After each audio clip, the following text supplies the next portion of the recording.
Dear students, Assalamu alaikum. My name is Professor Abdul Ghafoor. I am your physics tutor. Dear students, आज की इस video में हम Carnot engine के पास paper के न्यूमेरिकल्स करेंगे और ये सेकेंड ईयर के स्टूडेंट्स के लिए है। अगर आप मज़ीद टॉपिक के न्यूमेरिकल्स देखना चाहते हैं पास पेपर्स के, तो आप डिस्क्रिप्शन में जाके लिंक पर क्लिक करके देख सकते हैं। तो आइए स्टार्ट करते हैं आज के न्यूमेरिकल कार्नोट इंजन के। हमारा पहला न्यूमेरिकल है the efficiency of a heat engine is 50%. If the temperature of the cold reservoir is 300 Kelvin, find the temperature of the hot reservoir. ये है 1987 का न्यूमेरिकल। तो हमें डेटा में एफिशिएंसी दी हुई है। सबसे पहले हमने एफिशिएंसी को नोट कर लिया 50%। फिर टेम्परेचर ऑफ कोल्ड रिजर्वायर जिसको हम T2 से रिप्रेजेंट करते हैं वो है 300 केल्विन, जबकि हमें T1 यानी हॉट बॉडी का टेम्परेचर फाइंड करना है। तो एफिशिएंसी का फार्मूला है हमारे पास 1 minus T2 upon T1 times 100। इसमें हमने T2 की वैल्यू और 50% एफिशिएंसी को सब्स्टिट्यूट कर दिया। या डिफरेंट मेथड हो सकते हैं, आप एलसीएम लेके भी कर सकते हैं, 100 को ब्रैकेट से मल्टीप्लाई करके भी कर सकते हैं। तो डिफरेंट मैथ्स के मेथड आप अप्लाई कर सकते हैं, लेकिन सिंपलेस्ट मेथड ये है कि आप दोनों साइड पर 100 से डिवाइड कर दीजिए। तो 50 डिवाइड बाई 100 0.5 हो गया। और इसके बाद अगेन एलसीएम ना लें, बल्कि -300/T1 को लेफ्ट साइड पर ले जाएं और 0.5 को राइट साइड पर लेके इन दोनों को एक्सचेंज कर दें। अब आप 1 में से 0.5 माइनस करेंगे तो 0.5 आएगा और T1 और 0.5 को आपस में एक्सचेंज कर दें तो 300 डिवाइडेड बाय 0.5 ये आ गया 600 केल्विन हॉट रिजर्वायर का temperature. Numerical number 2, a heat engine performs work 0.4166 watt for 1 hour and rejects 4500 joules of heat energy to the sink. What is the efficiency of engine? ये है question 1990 का। तो हमें power given है सबसे पहले 0.4166 वाट और 1 आवर यानी टाइम गिवन है जो कि सेकेंड्स में बराबर होता है 3600 सेकेंड्स के, जबकि हीट सिंक को रिजेक्ट हो रही है जिसको हम Q2 से रिप्रेजेंट करते हैं वो है 4500 जूल। हमें एफिशिएंसी फाइंड करनी है परसेंटेज के अंदर। सबसे पहले हम मालूम करेंगे वर्क डन को। चूँकि एफिशिएंसी के फार्मूले में हमें वर्क डन और Q1 दोनों की ज़रूरत होती है। Efficiency is equal to W/Q1 multiply by 100, ये है एफिशिएंसी का फार्मूला। अब ना ही हमारे पास वर्क की वैल्यू है और ना ही हमारे पास हीट सप्लाइड Q1 है। तो पहले हम वर्क मालूम कर लेंगे पावर के फार्मूले से। पावर होती है रेट ऑफ वर्क। अब पावर भी गिवन है और हमें टाइम भी गिवन है, दोनों की वैल्यू को सब्स्टिट्यूट किया, टाइम की वैल्यू को पावर से मल्टीप्लाई कर दिया, तो हमें वर्क मिल गया 1500 वाट्स। अब हम निकालेंगे हीट सप्लाइड यानी Q1। तो वर्क डन बराबर होता है Q1 माइनस Q2 यानी heat supplied minus heat rejected. Work done की वैल्यू हमने रखी 1500 और Q2 हीट रिजेक्टेड गिवन है हमें 4500। तो 4500 को हमने 1500 में ऐड कर दिया, तो इससे हमें हीट सप्लाइड मिल गई। Now we can easily find the efficiency of heat engine. The formula for efficiency of heat engine is W/Q1 multiply by 100। W1 भी हम निकाल चुके हैं और Q1 भी हम कैलकुलेट कर चुके हैं। तो substituting the values 1500 divide by 6000 multiply by 100, direct हमने इसको कैलकुलेटर से सॉल्व किया तो ये आ गया 25% एफिशिएंसी। तो डियर स्टूडेंट्स, जब भी आप कैलकुलेशन करें तो यहाँ स्क्रीन को पॉज करके अपने कैलकुलेटर से ज़रूर चेक करें कि जो आंसर हमारा आ रहा है बिल्कुल सही आ रहा है कि नहीं। कहीं आंसर में अगर एरर हो तो कमेंट्स में ज़रूर बताएं। और ये आपकी भी प्रैक्टिस के लिए अच्छा है कि सिर्फ वीडियो देखने से प्रैक्टिस नहीं होगी जब तक कि आप इसको खुद सॉल्व नहीं करेंगे। Numerical number 3, a heat engine performs work at a rate of 500 kilowatt. The efficiency of engine is 30%. Calculate the loss of heat per hour. ये है 1995 और 2007 का क्वेश्चन। हमें पावर गिवन है 500 किलोवाट और किलो मीन्स 1000, तो 500 इंटू 10⁻³ वाट्स में हमने इसको कन्वर्ट कर दिया, जबकि एफिशिएंसी दी हुई है 30%। हमें हीट लॉस पर आवर निकालना है तो टाइम है 1 आवर, जबकि Q2 फाइंड करना है जिसको हम हीट लॉस कहते हैं। तो सबसे पहले हम फाइंड करेंगे वर्क डन की वैल्यू पावर के फार्मूले से, जो कि बराबर होता है रेट ऑफ डूइंग वर्क। तो पावर की वैल्यू और टाइम की वैल्यू सब्स्टिट्यूट कर दी 1 आवर को पावर की वैल्यू यानी 500 किलोवाट से मल्टीप्लाई कर दिया तो हमारे पास वर्क डन की वैल्यू आ गई 1.8 एक्सपोनेंट 9 जूल। अब जब वर्क डन आ गया तो हम Q1 फाइंड कर सकते हैं क्योंकि एफिशिएंसी हमें गिवन है। तो एफिशिएंसी की वैल्यू और वर्क डन की वैल्यू हमने इस फार्मूले में रख दी जिससे हमें Q1 की वैल्यू मिल जाएगी। तो 30 और Q1 को आपस में एक्सचेंज कर दिया and now with the help of calculator 1.8 exponent 9 को 30 से डिवाइड किया और बाद में 100 से मल्टीप्लाई कर दिया तो Q1 यानी हीट सप्लाइड की वैल्यू हमें मिल गई 6 एक्सपोनेंट 9 जूल। अब हम इजीली मालूम कर सकते हैं हीट रिजेक्टेड या हीट लॉस्ट, यानी W का फार्मूला है हमारे पास Q1 माइनस Q2 और W और Q1 हम निकाल चुके हैं, दोनों की वैल्यू सब्स्टिट्यूट कर दी। Q2 और 1.8 एक्सपोनेंट 9 को आपस में एक्सचेंज किया और बाद में 6 एक्सपोनेंट 9 में से माइनस कर दिया 1.8 एक्सपोनेंट 9। अगर आप इसको कैलकुलेटर से सॉल्व कर रहे हैं तो एक्सपोनेंट 9 कॉमन है, जस्ट 6 में से 1.8 माइनस कर दें तो इससे आपको Q2 मिल जाएगा 4.2 इंटू 10⁹9 जूल। ये है पर आवर हीट का loss. Now numerical number 4, a Carnot engine whose low temperature reservoir is at 200 Kelvin and has an efficiency of 50%. It is desired to increase this to 75%. By how many degrees of low temperature be decrease if high temperature reservoir remains at constant temperature? यानी T1 constant रहेगा और T2 का difference आपको find करना है। T2 कहते हैं लो temperature reservoir को कितना डिक्रीज हो जाए, यानी कितना हमें एफिशिएंसी 50 से 75 करते हुए डिक्रीज करना पड़ेगा। यह है क्वेश्चन 1997 का। तो एक T2 तो आपको दिया हुआ है, दूसरा T2 हमें निकालना होगा। तो ये जो T2 दिया हुआ है ये है लो टेम्परेचर रिजर्वायर 200 केल्विन। 50% एक एफिशिएंसी दी हुई है eta1 और दूसरी एफिशिएंसी जो हमें इंक्रीज करके पहुंचानी है by decreasing the low temperature वो है 75%। तो हमें डेल्टा T2 यानी लो टेम्परेचर रिजर्वायर कितना डिक्रीज हो जाएगा उसका डिफरेंस फाइंड करना है।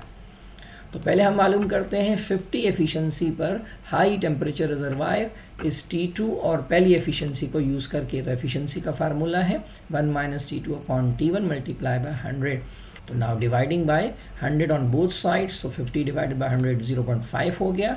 और अब यहाँ कोई स्टेप करेंगे जो प्रीवियस न्यूमेरिकल में हम करते आए हैं कि माइनस वाली टर्म को लेफ्ट साइड पर और 0.5 को राइट साइड पर ले आएंगे। तो 1 माइनस 0.5 हो गया। नाउ एक्सचेंजिंग T1 एंड 0.5, तो 200 डिवाइडेड बाय 0.5 ये हो गया हमारे पास 400 केल्विन। ये आया हाई टेम्परेचर रिजर्वायर। अब इस टेम्परेचर को हमें अकॉर्डिंग टू न्यूमेरिकल कांस्टेंट रखना है। T1 वही रहेगा, नेक्स्ट T2 मालूम करना है जब एफिशिएंसी हो जाए 75%। तो हमें मालूम करना है अब T2 डैश की वैल्यू। पहला जो हमें T2 दिया हुआ था न्यूमेरिकल में वो 200 केल्विन था जिस पर इनिशियल टेम्परेचर 400 था। अब इसी 400 केल्विन को कांस्टेंट रखना है और एक नया T2 फाइंड करना है एट 75 एफिशिएंसी पर। तो फार्मूला एफिशिएंसी का ही यूज करेंगे, लेकिन इसमें T1 कांस्टेंट रहेगा यानी 400 केल्विन, जबकि T2 डैश फाइंड करना है।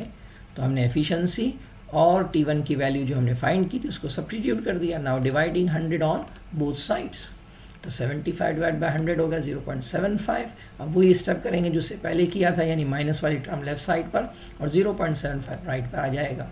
1 माइनस 0.75 0.25 होता है और 400 को मल्टीप्लाई कर दिया दोनों साइड पर, तो ये हो गया 400 मल्टीप्लाई बाय 0.25 100 केल्विन। तो पहला टेम्परेचर हमारा T1 जो गिवन था वो 200 केल्विन था और नया टेम्परेचर यानी एफिशिएंसी 75 करने के लिए टेम्परेचर को 200 से 100 पर डिक्रीज करना होगा। तो हमें डिफरेंस मालूम करना है T2 का। तो delta T2 is equal to T2 जो गिवन था और जो T2 डैश है जो हमने फाइंड किया इसका डिफरेंस।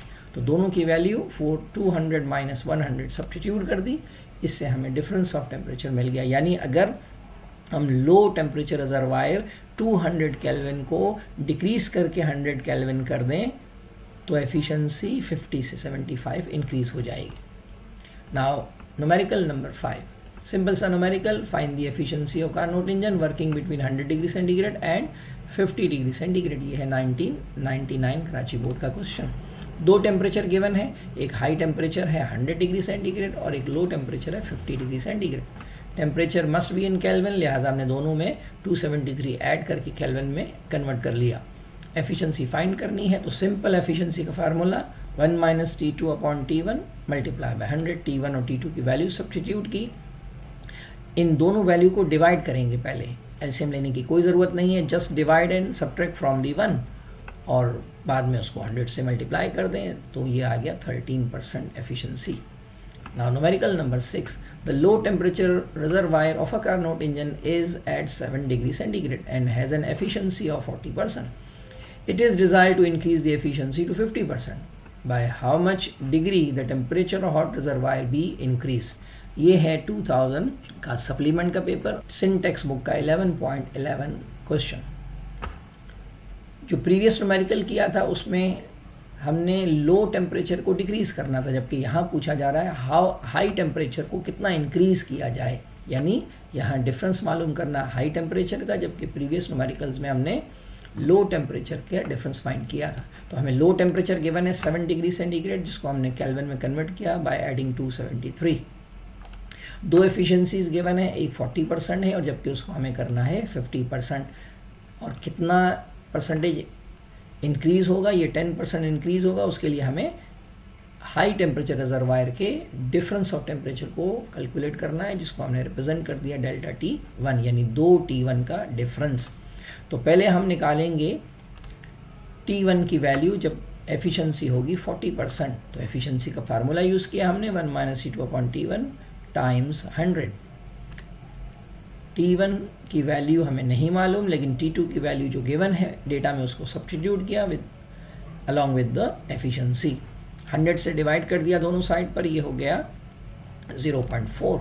अब now replacing minus side left side पर और 0.4 राइट साइड पर, तो 1 माइनस 0.4 हो गया 0.6। T1 और 0.6 को आपस में रिप्लेस कर दिया तो 280 डिवाइडेड बाय 0.6 होता है 467 केल्विन। ये आ गया टेम्परेचर जब एफिशिएंसी थी 40%। अब एक और T1 निकालना होगा जब एफिशिएंसी होगी 50%।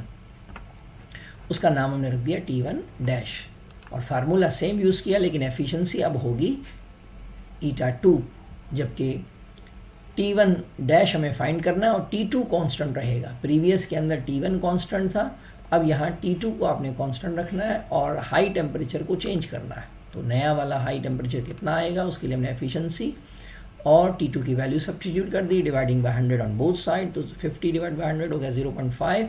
और ये वही स्टेप्स आ रहे हैं, देखें बार बार कि हम दोनों यहाँ वैल्यू को एक्सचेंज करेंगे। 1 माइनस 0.5 हो गया, T1 डैश और 0.5 को आपस में एक्सचेंज किया, डिवाइड करने पर नया T1 आ गया 50% एफिशिएंसी पर 560 केल्विन। अब डिफरेंस निकालेंगे हाई टेम्परेचर रिजर्वायर यानी डेल्टा T1 का, तो delta T1 is equal to T1 dash minus T1। T1 dash 560 और T1 हम इससे पहले निकाल चुके हैं 467, दोनों को सब्ट्रैक्ट किया तो difference of temperature high reservoir का आ गया 93 kelvin to increase the efficiency from 40% to 50%. Now numerical number 7, an ideal heat engine operates in Carnot cycle between temperature 227 degree centigrade and 127 degree centigrade and it absorbs 600 joule of heat energy. Find the work done per cycle and efficiency of engine. ये है 2001 का question. दो temperature हमें given है, ये high temperature यानी T1 दिया हुआ है जिसको हमने केल्विन में कन्वर्ट कर लिया बाय एडिंग 273। इस तरह से लो टेम्परेचर 127 दिया हुआ है, इसको भी हमने 273 ऐड करके केल्विन में कन्वर्ट कर लिया। हीट एब्जॉर्ब यानी Q1 गिवन है 600 जूल, जबकि हमें फाइंड करना है वर्क डन और एफिशिएंसी। तो दोनों टेम्परेचर की मदद से हम एफिशिएंसी निकाल सकते हैं। फार्मूला है हमारे पास 1 minus T2 upon T1 times 100। T1 और T2 की वैल्यू गिवन है, जस्ट दोनों को हमने डिवाइड करके 1 में से माइनस कर दिया तो 0.2 मल्टीप्लाई बाय 100, 20% एफिशिएंसी आ गई। अब इस एफिशिएंसी को यूज़ करके हम फाइंड करेंगे वर्क डन। तो एफिशिएंसी की वैल्यू 20% और Q1 की वैल्यू 600 इस फार्मूले में हमने रख दिया। 600 को 20 से मल्टीप्लाई और 100 से डिवाइड किया तो हमारे पास वर्क डन आ गया 120 joule. Now numerical number 8, a heat engine performs 1000 joule of work and at the same time rejects 4000 joule of heat energy to the cold reservoir. What is the efficiency of engine if the difference of temperature between the sink and the source of this engine is 75 degree centigrade? Find the temperature of its source. ये है 2002 pre engineering का paper. हमें सबसे पहले 1000 joule दी हुई है work done की value और at the same time 4000 joule heat reject हो रही है यानी Q2 की वैल्यू, जबकि एफिशिएंसी फाइंड करनी है व्हाट इज द एफिशिएंसी। और अगर डिफरेंस ऑफ टेम्परेचर सोर्स और सिंक का 75 डिग्री सेंटीग्रेड हो, याद रहे कि जो डिफरेंस होता है वो सेंटीग्रेड और केल्विन में सेम होता है, तो डेल्टा टी की वैल्यू अगर 75 सेंटीग्रेड गिवन है तो यही इसकी एक्चुअल वैल्यू केल्विन है। और हमें साथ में T1 यानी टेम्परेचर ऑफ सोर्स भी फाइंड करना है। तो सबसे पहले हम मालूम करेंगे Q1 के इस इंजन को कितनी हीट सप्लाई की गई। तो W का फार्मूला है Q1 माइनस Q2, W और Q2 हमें यहाँ गिवन है, सब्स्टिट्यूट किया, एडिंग 4000 ऑन बोथ साइड, तो ये हो गया Q1 की वैल्यू 5000 जूल। अब इस Q1 की वैल्यू से हम फाइंड करेंगे एफिशिएंसी की वैल्यू, जिसका फार्मूला है हमारे पास 1 minus Q2 upon Q1 multiply by 100।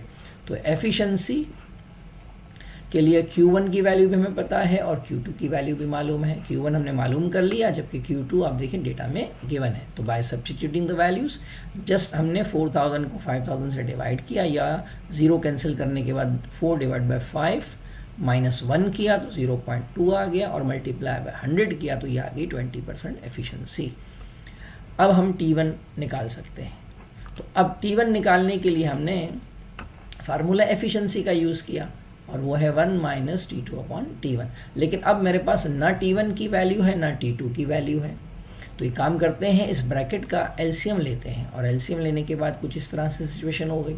अब T1 माइनस T2 को कहा जाता है डेल्टा T और यही डेल्टा T क्वेश्चन में गिवन है 75 केल्विन या डिग्री सेंटीग्रेड। अब डेल्टा T की वैल्यू और जो एफिशिएंसी हमने निकाली थी 20%, वो हमने सब्स्टिट्यूट कर दी, 20 और T1 को आपस में रिप्लेस किया। नाउ 75 को 20 से डिवाइड करने के बाद 100 से मल्टीप्लाई किया तो T1 का आंसर मुझे मिल गया 375 kelvin. Now numerical number 9. A heat engine performs 200 joule of work in each cycle and has efficiency of 20%.